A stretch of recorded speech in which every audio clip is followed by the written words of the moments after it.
C'est dans un chapiteau de la Cité de l'Union africaine refusant du monde que le président de la République s'est entretenu ce vendredi 17 mai 2024 avec 406 députés nationaux qui constituent la majorité parlementaire à l'Assemblée nationale ainsi qu'une quarantaine des chefs des regroupements politiques de l'Union sacrée de la nation. Dans son discours introductif, le chef de l'État Félix-Antoine Tshisekedi Tshilombo a rappelé à l'assistance les principaux défis qui attendent cette législature, notamment les défis sécuritaires, les réponses aux questions sociales et l'emploi des jeunes. Sur l'exercice parlementaire, le garant de la nation a fustigé les antivaleurs constatées au cours des précédentes législatures. S'en est suivi peu après une séance d'échange direct avec les membres de l'Union sacrée sous la modération de son secrétaire permanent.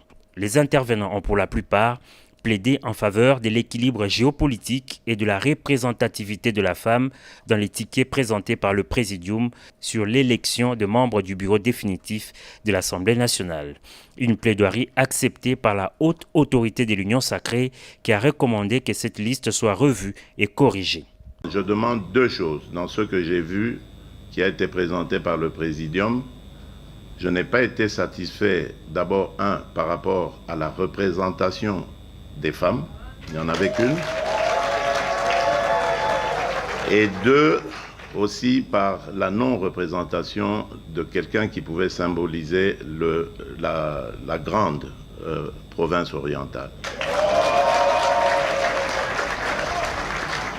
Je crois que si nous arrivons à satisfaire ces deux exigences, en tout cas qui sont les miennes, moi, je serai content. Un message interpellateur et d'orientation bien reçu par les sociétaires de la plateforme politique. Le chef de l'État a tenu à rassurer, appeler à l'éveil des consciences. Il a essayé également d'insister pour que tous ensemble, même surtout au niveau de l'Union sacrée, nous regardons d'abord vers les intérêts de notre peuple et notre peuple d'abord. On est totalement satisfait parce que l'injustice était flagrante quand même. Bon, en tant que garant de bon fonctionnement des institutions, le président a tenu à corriger à ce que cette erreur soit corrigée. Le président, comme un bon père, a voulu à ce que ses enfants puissent se mettre ensemble et d'accord pour s'assigner des objectifs qui vont permettre à ce que l'intérêt primaire de la population puisse être au devant des intérêts personnels. Les rangs ainsi resserrés capent sur les nombreux défis en présence, comme l'a rappelé le premier citoyen du pays. Merci infiniment d'avoir pris le temps de regarder ces informations. Vos commentaires, vos likes et partages sont précieux pour nous.